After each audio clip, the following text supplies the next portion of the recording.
নমস্কার বন্ধুরা, কেমন আছেন সবাই? সোফিয়ার সাতকাহনে আপনাদের সবাইকে স্বাগত জানাই। বন্ধুরা, আগের ভিডিও মকরমুখ বালা যেটা আমি আপনাদেরকে বলেছি, ঘটনাটা শেয়ার করেছি বর্ণালীদির, আপনারা সবাই প্রচুর প্রচুর কমেন্ট করেছেন, আমার খুব ভালো লেগেছে। বন্ধুরা, একটু আপনাদের কাছে একটা রিকোয়েস্ট করি যে আপনারা প্লিজ আপনাদের বন্ধু বান্ধব আত্মীয় স্বজনের মধ্যে একটু শেয়ার করুন। অনেক নতুন নতুন মানুষ একজন দুজন করে প্রতিনিয়ত তারা যুক্ত হচ্ছেন এবং তাদেরকে যারা আমার সাথে যোগাযোগ করছেন, আমাকে বিভিন্নভাবে কমেন্ট করছেন বা বিভিন্ন দিক তুলে ধরছেন, এত ভালো লাগছে, বিশ্বাস করুন। আমিও তো পরিচিত হতে পারছি, আমি দেখছি সাবস্ক্রাইবারের সংখ্যাটা বাড়ছে, কিন্তু তারা এগিয়ে এসে এই যে আমার সাথে পরিচিত হচ্ছেন, এতে আমার খুব খুবই আমি আনন্দিত। তাই বলছি, আমার যারা আত্মীয় তাদের কাছে আমার একটাই কি বলবো, নিবেদন যে আপনারা দয়া করে একটু আপনাদের যদি ভিডিওগুলো ভালো লাগে তাহলে একটু ছড়িয়ে দিন, এটাই আর কি। তো চলুন, বেশি কথা বলবো না, আজকের ঘটনা শুরু করে দিই। আজকে কিন্তু এসেছি সিরিজের ঘটনা নিয়ে। সিরিজের ঘটনা যেটা বাংলাদেশ থেকে সামাঞ্জা বলে আমার এক বোন, সে শেয়ার করছে আপনাদের সাথে। তা আগের দিন আমি যেখানে শেষ করেছিলাম, বলেছিলাম যে বিভিন্ন রকম সমস্যা হচ্ছে, কমোটের সমস্যা হচ্ছে বা জল যাওয়ার যে নল সেখানে সমস্যা হচ্ছে, ইলেকট্রনিক্স যে জিনিসগুলো রয়েছে সেগুলো খারাপ হয়ে যাচ্ছে, এগুলো বিভিন্ন দিক আমি তুলে ধরেছিলাম। এবং একদম শেষে যেটা বলে শেষ করেছিলাম যে এরপর কিন্তু আমি যে আছি, কেউ যে আছে, সে কিন্তু সরাসরি দেখা করতে এলো বা হাই হ্যালো করতে এলো, এই পর্যন্ত বলে কিন্তু আমি শেষ করেছিলাম। তা আজকে দেখুন, শুরু করছি যেটা দিয়ে, যে সামাঞ্জার তো প্রচণ্ড জ্বর, আপনাদেরকে বলেছিলাম প্রচণ্ড জ্বর এসেছিল, মানে ধুম জ্বর যাকে বলতে পারি। 4 দিনের দিন না 3 দিনের দিন, আমার ঠিক মনে পড়ছে না, আপনারা প্রত্যেকটা পর্ব যারা শুনছেন তারা বুঝতে পারবেন যে একটা মা ঢুকছে আগে আগে খাবার নিয়ে, আর পেছনে একটা বিভৎস কালো ছায়ামূর্তিকে সামাঞ্জা দেখতে পেয়েছিল। এইভাবে তো জ্বরটা চলছে। যেদিনকে 9ম দিন, সেদিনকে একটা খবর আসলো। তা সামাঞ্জার এই প্রসঙ্গে একটুখানি বলি, তাদের পারিবারিক ঘটনা কিছু বলি।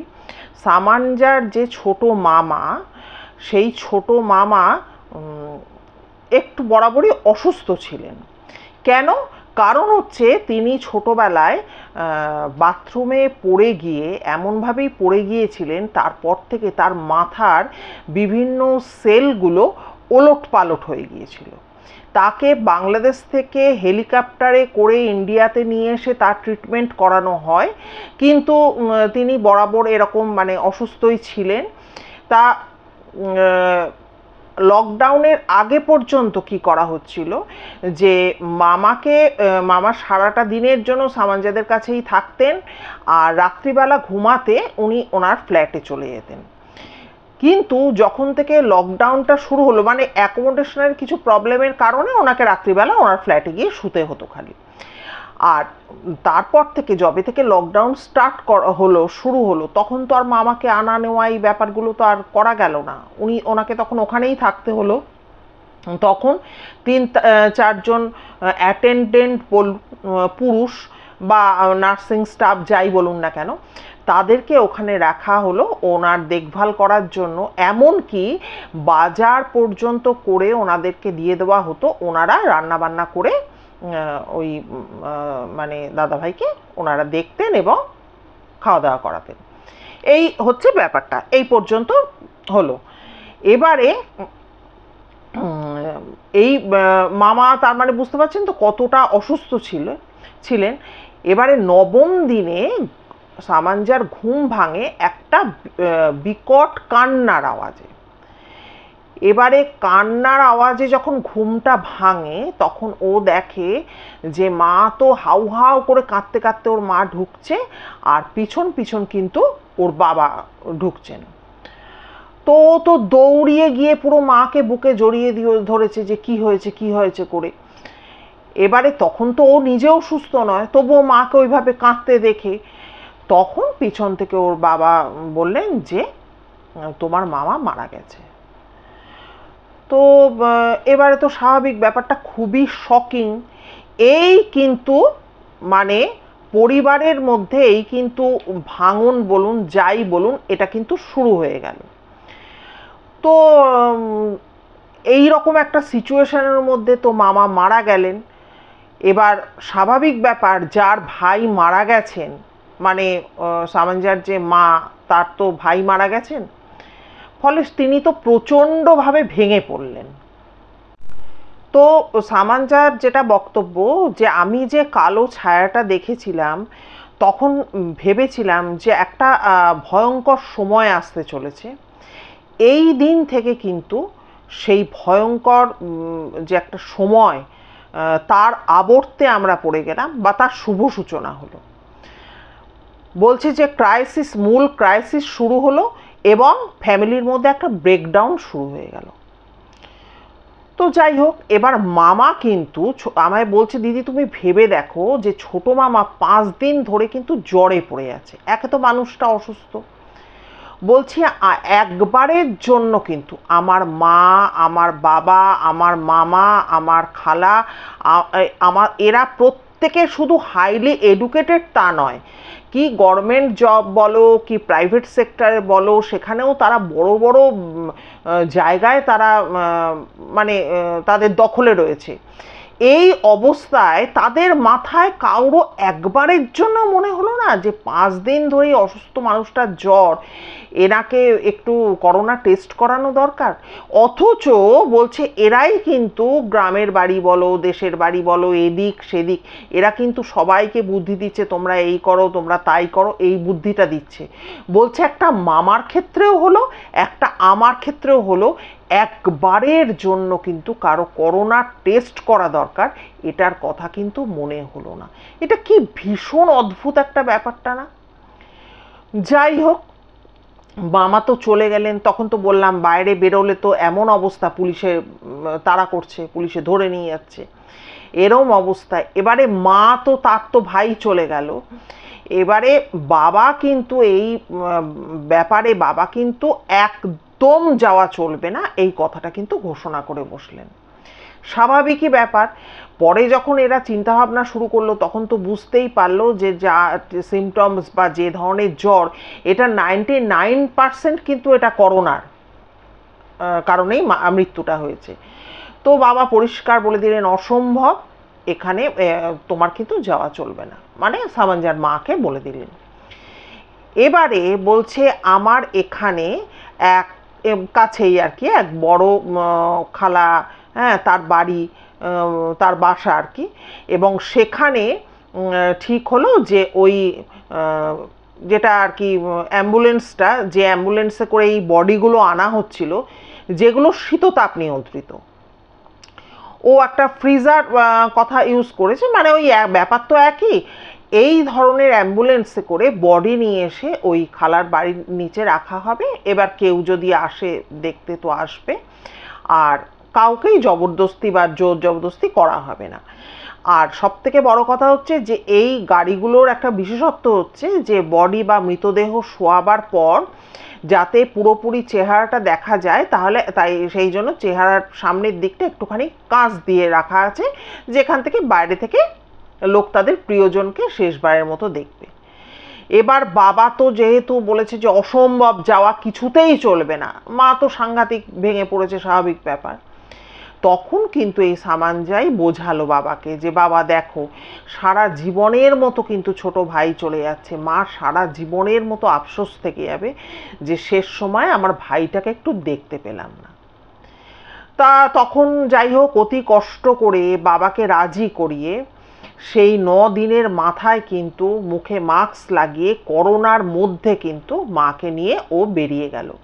এবার যাবেটা কিসে? বলছে একটা অটো ভাড়া করলাম, অটো ভাড়া করে সেখানে গিয়ে তো পৌঁছালাম। পৌঁছে সেখানে তো আরও সমস্ত আত্মীয় স্বজন জড়ো হয়ে গেছে এবং সবাই তো কান্নাকাটি করছে, স্বাভাবিক ব্যাপার। এবারে ওখানে পৌঁছে তো খালা কাঁদছে, খালু কাঁদছে, তাদের ছেলে মেয়েরা কাঁদছে, মানে বুঝতে পারছেন তো খালা খালু, যেটা আমি আবার করে জিজ্ঞাসা করলাম, মাসি এবং মেশোকে বলা হয়। তো ওনারা সবাই কান্নাকাটি করছে প্রিয়জনকে হারাবার শোক যেটা আর কি। কিন্তু সামাঞ্জে যেটা বলেছে যে সব থেকে বড় অমানবিক এবং প্রচণ্ড কষ্টকর যে ব্যাপারটা, ছোট ভাই চোখের ওপর দিয়ে তার মানে না ফেরার দেশে চলে যাচ্ছে, অথচ তার উপরে বড় দুই বোন ওই গাড়িটার দুজন দুপাশে দাঁড়িয়ে দাঁড়িয়ে নিজেদের মতো করে কাঁদছে, কিন্তু কেউ কাউকে জড়িয়ে ধরেও কাঁদতে পারছে না। এতটাই মানে অমানবিক একটা পরিস্থিতি। সত্যি তখন পরিস্থিতি কত কঠিন হয়ে পড়েছিল সবার জন্য। তো যাই হোক, এইরকম একটা সিচুয়েশান তো চলছে। এই রকম যখন সিচুয়েশান মানে তারপরে তো যাই হোক, অটো ওখানে দাঁড় করিয়ে রেখেছিল ওরা, অটো করেই আবার একটুক্ষণ দেখে মাকে তো মাস্ক ফাক্স পরিয়ে নিয়ে গেছে এবং অটো থেকে নেবে এই ছোট মামাকে দেখিয়ে নিয়ে আবার ওই অটোতেই তাড়াতাড়ি করে বাড়ি চলে এসছে। সেদিনটা ছিল 13 জুলাই। এবারে 14 জুলাই আরেকটা ঘটনা ঘটলো।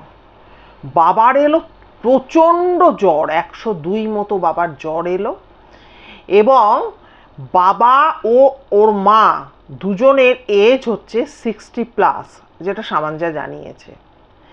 তার থেকেও বড় ব্যাপার যেটা, যে দুজনেই কিন্তু অ্যাস্থমা, যেটাকে কি বলবো, শ্বাসকষ্টজনিত অসুখ তাদের রয়েছে, যেটাকে হাঁপানি আমরা বলতে পারি, সেই অসুখটি কিন্তু তাদের দুজনেরই রয়েছে। তো বাবার এরকম প্রচণ্ড জ্বর আসলো। এবারে এই রকম যখন বাবার প্রচণ্ড জ্বর টর এলো, এবার ও বলছে যে তখন বাংলাদেশের একজন বিখ্যাত মানুষ, একজন বুদ্ধিজীবী, ওর বাবার বন্ধু, তিনি তখন ফোন করে বললেন যে এই শোনো, তুমি কিন্তু করোনা টেস্ট করো। তখন বাবার কিন্তু টনক নড়ল যে হ্যাঁ, করোনা টেস্ট করানো উচিত। এবার তখন ও যেটা বলেছে, ডায়াগনস্টিক যে সেন্টারগুলো ছিল তারা সেই মানে কি বলবো, বাড়িতে বাড়িতে এসে মানে মানে কি বলবো, হোম সার্ভিস টাইপের একটা কিছু চালু করেছিল। বাড়ি থেকে এসে ব্লাড বা যা কালেক্ট করার করে নিয়ে যেত এবং মেল করে বা হোয়াটসঅ্যাপের মাধ্যমে রিপোর্টগুলো পাঠিয়ে দিত, এটা করতো। এদিকে ওর বাবা হচ্ছেন বাংলাদেশের একজন পাবলিক ফিগার, হ্যাঁ, বুদ্ধিজীবী মানুষ এবং খুব একজন মানে বিশিষ্টজন। তো ও যেটা বলেছে যে বাবার টেলিভিশনের বিভিন্ন টেলিভিশন চ্যানেলে যে টক শোগুলো হয়, সে যে বিষয়ই হোক না, বিষয়টা আমি উল্লেখ করলাম না, তাতে বাবা অংশগ্রহণ করেন। বলো প্রতিদিনই বাবার 3-4টে করে এরকম শো থাকে। আর এমনও হয় যে ব্যাক টু ব্যাক একটা চ্যানেল থেকে বেরিয়ে আরেকটা চ্যানেলে যাচ্ছেন। আর বলছে বিশেষ দিন যেগুলো হয় সেগুলোতে সারাটা দিনই বাবা টিভির পর্দায় দেখা যায় বাবাকে বিভিন্ন চ্যানেলে। তো এরকম একজন মানুষ যখন অসুস্থ হয়ে পড়লেন, করোনা চলাকালীন ওর বাবা তো বেরোচ্ছিলেন না, বয়স্ক মানুষ, স্বাভাবিক ব্যাপার, তখন কিন্তু উনি জুম মিটিংয়ের মাধ্যমে কিন্তু এই মানে চ্যানেলগুলোর সাথে ওই কন্ডাক্ট করে কাজ চালাতেন। তো পরবর্তী সময় এবার তো এতটা জ্বর এসে গেল, এবার চ্যানেল থেকে একজন ফোন করলো, করে বললো যে স্যার অমুক দিন আমাদের টক শো আছে এতটা সময়, আপনি যদি দয়া করে আসেন, এরকম কিছু বলাতে তখন ওর বাবা বললো যে আমার 102 মতো জ্বর।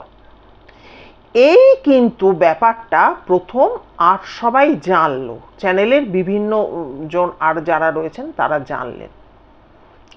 এবারে সামাঞ্জা যেটা বলেছে যে দিদি আমার তখনও পর্যন্ত হয়তো জ্বরটা কমেছে, কিন্তু শরীর তো ভালো নেই, শরীর একেবারেই ভালো নেই। এবং বাবার আর আমার টেস্ট করিয়ে 11তম দিনে দেখা গেল যে আমার করোনা নেগেটিভ, কিন্তু বাবার ধরা পড়লো পজিটিভ। কিন্তু অদ্ভুত ব্যাপার, বাবার সাথে আমার যে রোগ লক্ষণগুলো তখন কিন্তু পুরোপুরি এক, সেই খাবারে টেস্ট পাচ্ছে না, গন্ধ পাচ্ছে না, এরকম ব্যাপারগুলো।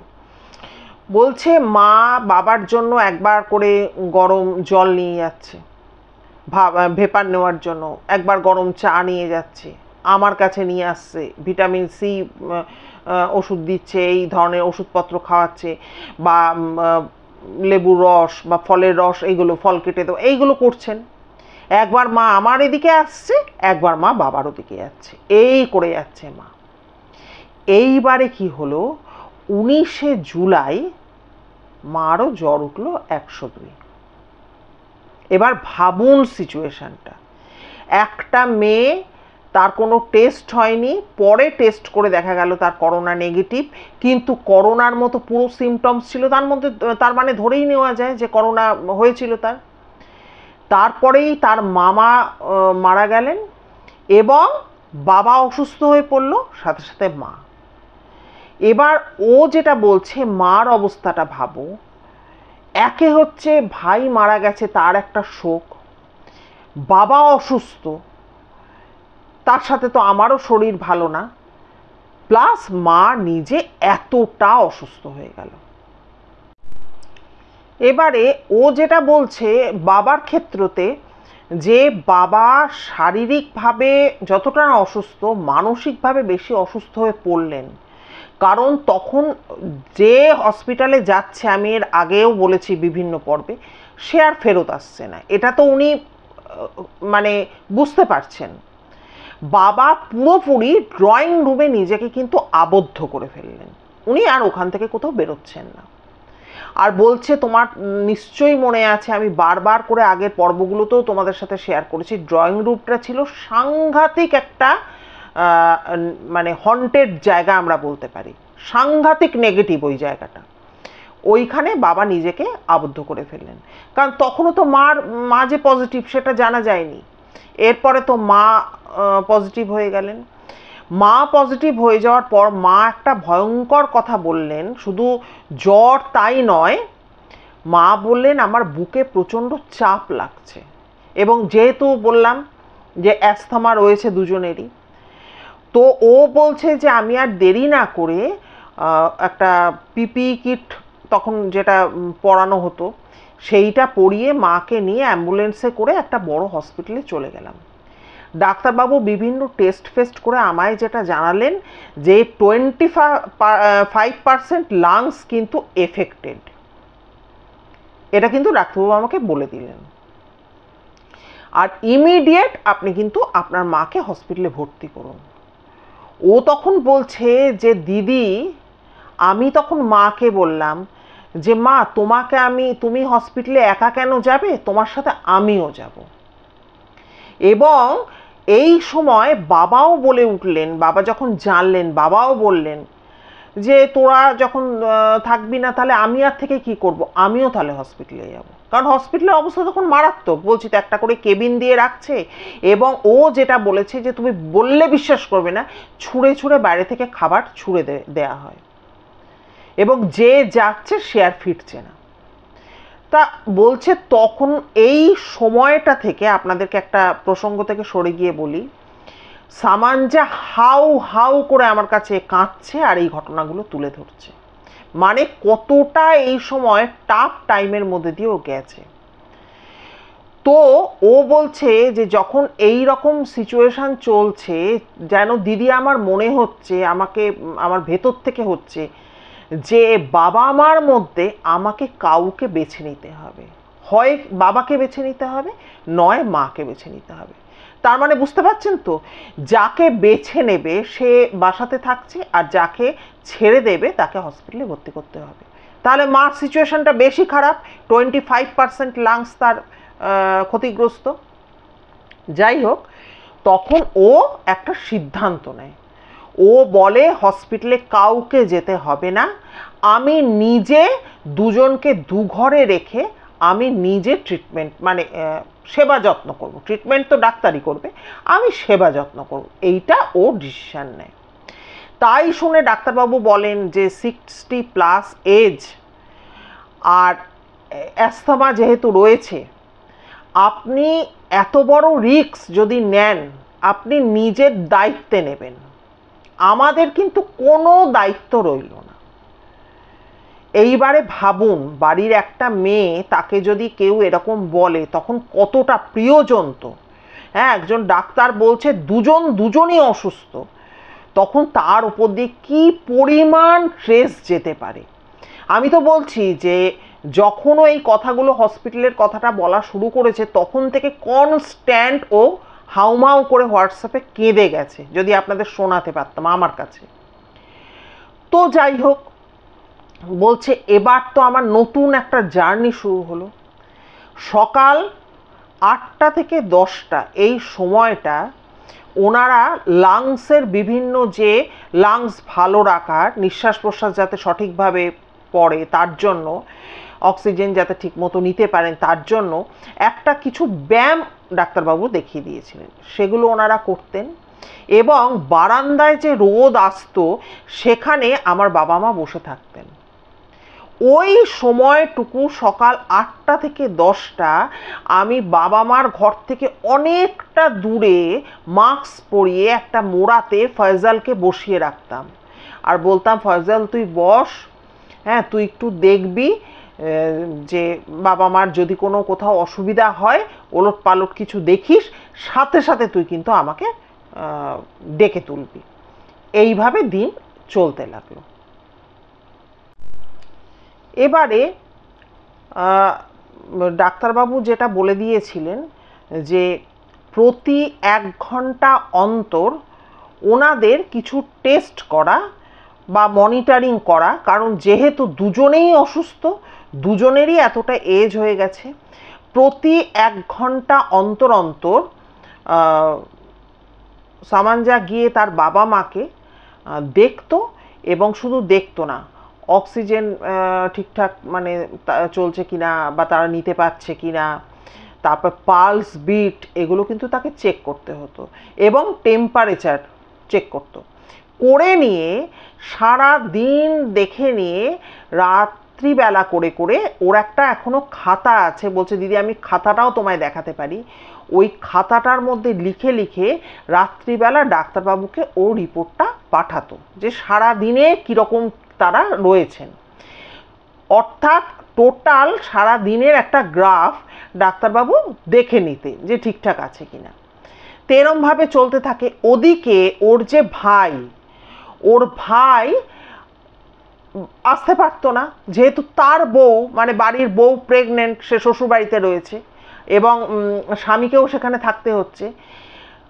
ওর ভাই এতটা অসহায় অবস্থা, ফ্ল্যাটের নিচে এসে দাঁড়াতো, আর সেই সময় বাবা মা কষ্ট করে গিয়ে বারান্দায় দাঁড়াতেন, ছেলে আর বাবা মা এই দেখা হতো, তারপরে ভাই ফিরে যেত তার শ্বশুরবাড়িতে, কারণ তাকেও স্ত্রীর কাছে ফিরতেই হবে। এই রকম পরিস্থিতি চলছিল। ডাক্তারবাবু এমন পর্যন্ত বলেছিলেন যে সামাঞ্জা বলছে 1.5 মাস ধরে এদের একজন ড্রয়িং রুমে আর মা হচ্ছে বেডরুমে, এদেরকে খাওয়ানো, এদেরকে ওষুধ খাওয়ানো, টাইম টাইম ফলের রস করে দেওয়া, লেবুর রস করে দেওয়া, ফল কেটে দেওয়া, এগুলো তো আমায় করতেই হচ্ছে। এদের জন্য আমি নিয়মিত নিজে হাতে রান্না করে গেছি যাতে তাদের একটু মুখে ভালো লাগে বা তারা খেতে পারে। বলছে কিন্তু তুমি নিশ্চয়ই জানো যে করোনার পর 3টে দিন কি ভয়ঙ্কর হতে পারে। দেখুন, এই প্রসঙ্গে একটু বলি, আমার এবং আমার হাজব্যান্ড দুজনেরই কিন্তু করোনা হয়েছিল, এবং করোনা যখন হয়েছিল তখন মানে কি, যদি ধরা পড়ছিল সেই বাড়ি পুরো তার চতুর্দিকে বেড়া লাগিয়ে দেওয়া, হ্যানা ত্যানা অনেক কিছু কিন্তু ব্যাপার চলেছিল। এবার তখন আমার মেয়ে যেহেতু বোম্বেতে ছিল, পড়াশোনা করছে, তাকে জানালে সে চিন্তায় পড়ে যাবে, দুজনের একসঙ্গে, মানে এমন দিন গেছে না, কে কাকে জল দেবে। আমিও অঘোরে জ্বরে একটা ঘরে পড়ে আছি, আর ডাইনিংয়ে আমার হাজব্যান্ড একটা সোফার মধ্যে পড়ে আছে। আমার যখন অঘোরে জ্বর, ওর যে সময়টা জ্বর কমছে, খালি কাঁড়ি কাঁড়ি চিকেন কিনে এনে রেখে দেওয়া হয়েছে, সেই চিকেনটা ওই গোলমরিচ আর মাখন দিয়ে একটা সেদ্ধ মতো করা হচ্ছে, ওই সারাদিনে দুজনের পথ্য। হ্যাঁ, আর মেয়ে যখনই জিজ্ঞাসা করছে, না একটু সর্দি লেগেছে, গলাটা ভার, এই রকম চলছে আর কি। দুজনের মুখে কোনো টেস্ট নেই, দুজনে মানে মনে হচ্ছে উঠে দাঁড়ালে মনে হচ্ছে হাঁটু থেকে ভেঙে পড়ে যাবে, এমন খারাপ সময় গেছে। তা আমাদের ওই শুরুর দিকটা বেশি গেছে, যেটা সামাঞ্জা বলছে 3 দিনের দিন মারাত্মক পজিশন, 3টে দিন থাকে। বলছে ডাক্তারবাবু যেহেতু এদের এতটাই এজ হয়ে গেছে, এতটাই এনারা অসুস্থ, ফলে প্রিপেয়ার থাকতে বলেছিলেন মানসিকভাবে। তা সারাটা রাত সামাঞ্জা তো জেগে থাকতো। প্রতি 20 মিনিট অন্তর, ও একটা ঠিকই করে নিয়েছিল, প্রতি 20 মিনিট অন্তর বাবাকে গিয়ে একবার চেক করতো, একবার মাকে গিয়ে চেক করতো। বলছে দিদি আমার মনে হতো যে বাবা কি তাহলে চলে গেলেন, হ্যাঁ দেখি তো গিয়ে নিঃশ্বাস পড়ছে কিনা। এবার বাবাকে দেখে মনে হলো না না না না আছে, তাহলে মা কি তাহলে চলে গেছে, কারণ মা তো বেশি অসুস্থ। মার কাছে গিয়েও নিঃশ্বাস, নাকের কাছে হাত নিয়ে গিয়ে দেখলাম যে না নিঃশ্বাস নিচ্ছে। হ্যাঁ এই রকম পরিস্থিতি। তারপরে এসে নিয়ে আবার 20 মিনিটের প্রতীক্ষা। ভাবতে পারেন কি টাফ সময়ের মধ্যে দিয়ে তারা গেছে এই পরিবারটা। এটা শুধু ও নয়, এটা তখন দেশের প্রত্যেকটা ঘরে ঘরের প্রায় ইতিহাস। তো যাই হোক এইরকম চলছে, চলতে চলতে ও যেটা বলছে যে বাবার ব্যাপারটা সাংঘাতিক একটা ব্যাপার। কারণ এই যে ড্রয়িং রুমটা, আমি তো বারবার করে প্রতিটা পর্বে বলে এসেছি, ওই ফ্ল্যাটটার মধ্যে সব থেকে বেশি হন্টেড। এবং জানলা, যে জানলাটার কথা আমি একদিন একটা এপিসোডে বলেছি, দেখবেন আপনারা শুনবেন, যে ওই জানলাটা ওখান দিয়ে একটা সিঁড়ি উঠে গেছে, ওই জায়গাটাও খুব মারাত্মক। ওখানেই একটা সোফাতে কিন্তু ওর বাবা কিন্তু শুয়ে থাকতেন। বলছে দিদি এমন এমন দিন গেছে তুমি ভাবতে পারবে না, গিয়ে পুরো পরিষ্কার দেখেছি বাবার চোখটা বন্ধ, বাবা হাতটা তুলে, ধরুন চোখ বন্ধ অবস্থায় কেউ যদি হাতটা তুলে বিড়বিড় বিড়বিড় করে কারোর সাথে কথা বলে যাচ্ছে, কনস্ট্যান্ট কথা বলে যাচ্ছে। এই রকম দেখেছি দিনের পর দিন। অবাক হয়ে গেছি যে মানুষটা ঘুমাবে সে তো ঘুমের অতলে তলিয়ে যাবে। প্রথম কথা, এইটা একটা এত বড় একটা অসুখ তার শরীরে যেখানে বাসা বেঁধেছে, সে তো এই সময় রাত্রিবেলা ঘুমের অতলে তলিয়ে যাবে, বা যদি কষ্ট বাড়ে সে ছটফট করবে। কিন্তু অদ্ভুতভাবে চোখটা বন্ধ, পুরো সামনে কেউ থাকলে হাত নেড়ে নেড়ে যেভাবে কথা বলে সেইভাবে কথা বলে যেত বাবা। ও বলছে আমি পরিষ্কার বুঝতে পারতাম বাবা কিন্তু পুরোপুরি পজেসড হয়ে গেছে, মানে ওইখানে যে থাকবে সেই হয়ে যাবে। তো যাই হোক, বলছে আমি তখন হয়তো ডাকলাম যে বাবা, বাবা হাতটা নামিয়ে পরিষ্কার বলল দিদি কেউ ঘুমিয়ে থাকলে এইভাবে বলতে পারে না।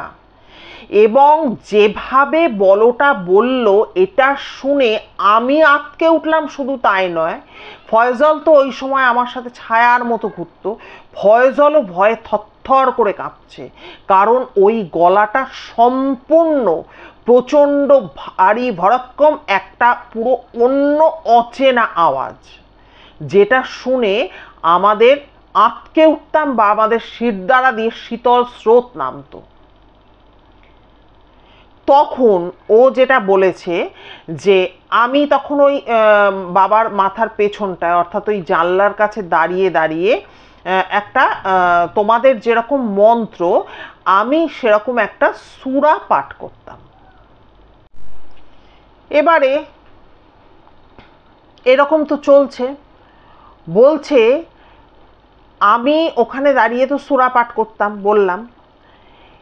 ওর বাবা এক একদিন বলছে তুমি ভাবতে পারবে না, গিয়ে দেখছি বাবা হাত উঁচু করে, ধরুন এরম একটা পেন হাত উঁচু করে নিয়ে পেনে কি যেন পেন দিয়ে লিখেই যাচ্ছে, আর মুখে বিড়বিড় বিড়বিড় করে বলছে, একটা অদ্ভুত ভাষা বাবা কথা বলে যাচ্ছে। এটা শুধু একদিন নয়, দিনের পর দিন চলেছে। বলল আমি এই যে সূরা পাঠ করতাম, এটা ও যেটা বলেছে যে আমি খুব ভুল না করলে আয়তুন কুরসি বলছে বাংলাদেশের একটা খুব পাওয়ারফুল এই আয়তন কুরসি একটা দোয়া বা কি সূরা যাই হোক, এইটা পাঠ করলে ওদের বিশ্বাস যে ভূতই হোক আর জিনই হোক সেটা কিন্তু পালিয়ে যায়।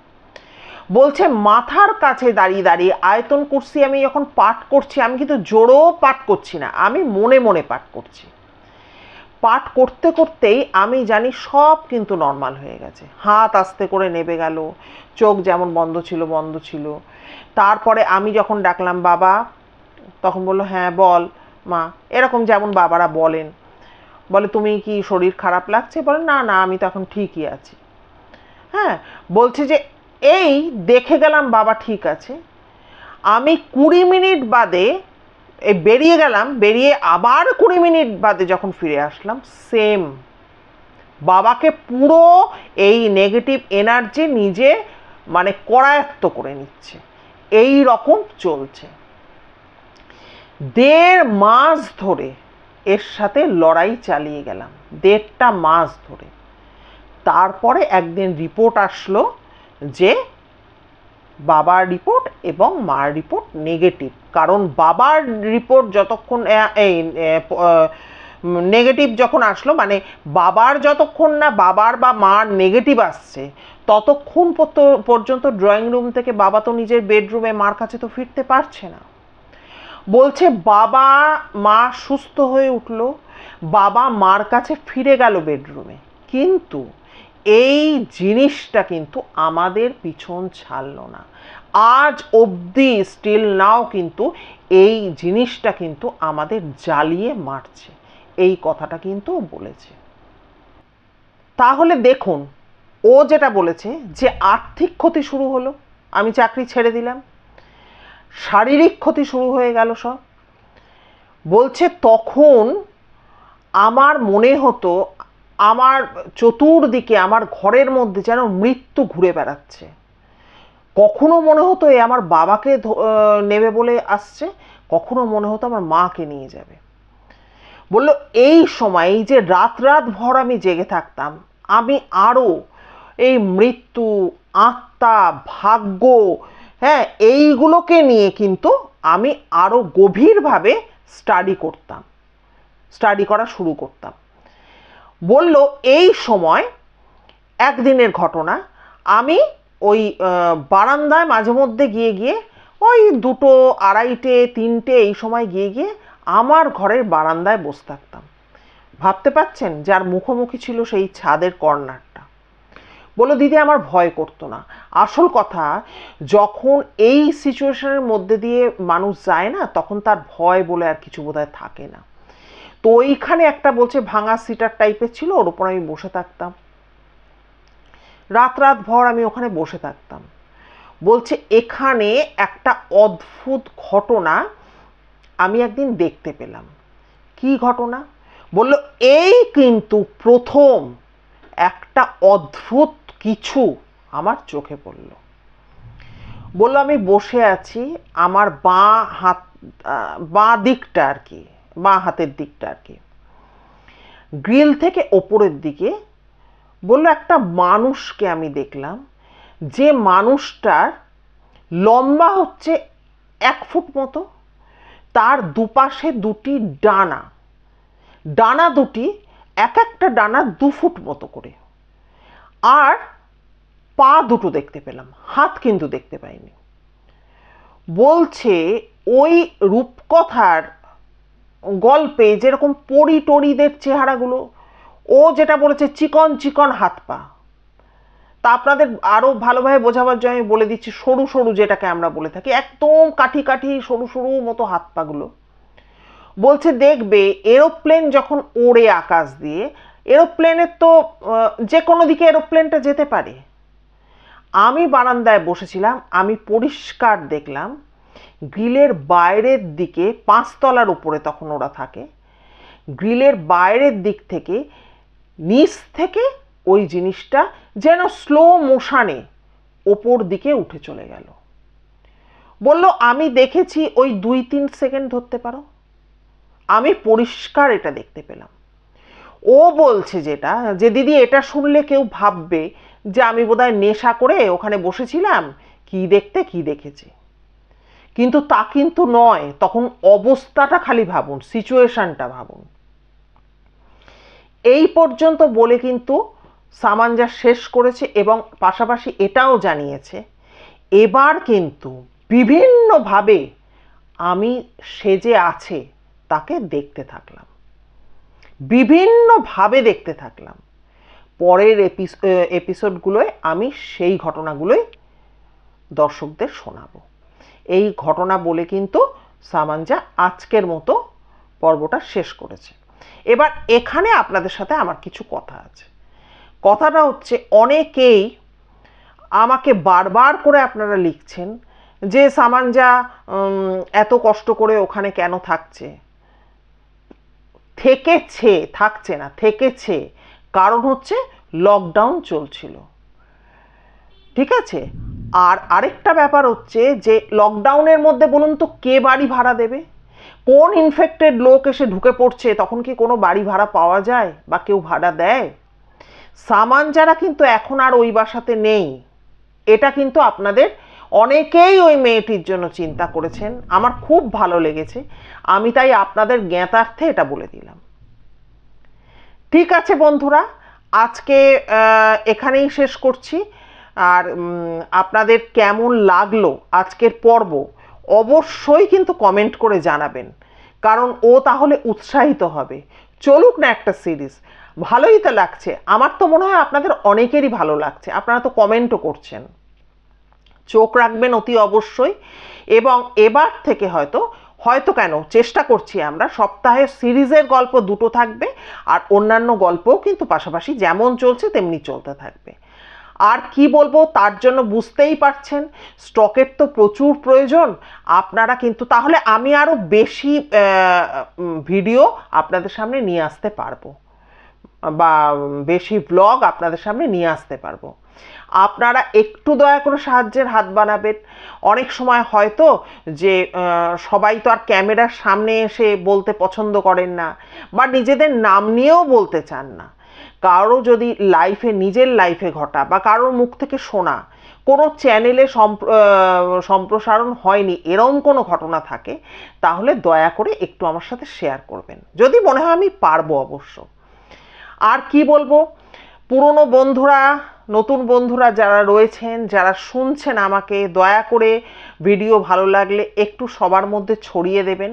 আমি চাই যে আমাদের পরিবারটা আরেকটু বড় হোক। যতটা আপনাদের হাত ধরে হয়েছে পুরোটাই আপনাদের হাত ধরে হোক, এটাই আমার চাওয়া।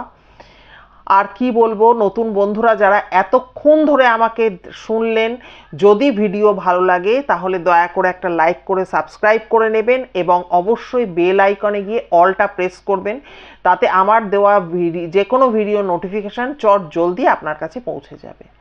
সবাই খুব খুব ভালো থাকবেন, সুস্থ থাকবেন। দেখা হচ্ছে তাহলে পরবর্তী ভিডিও নিয়ে। নমস্কার।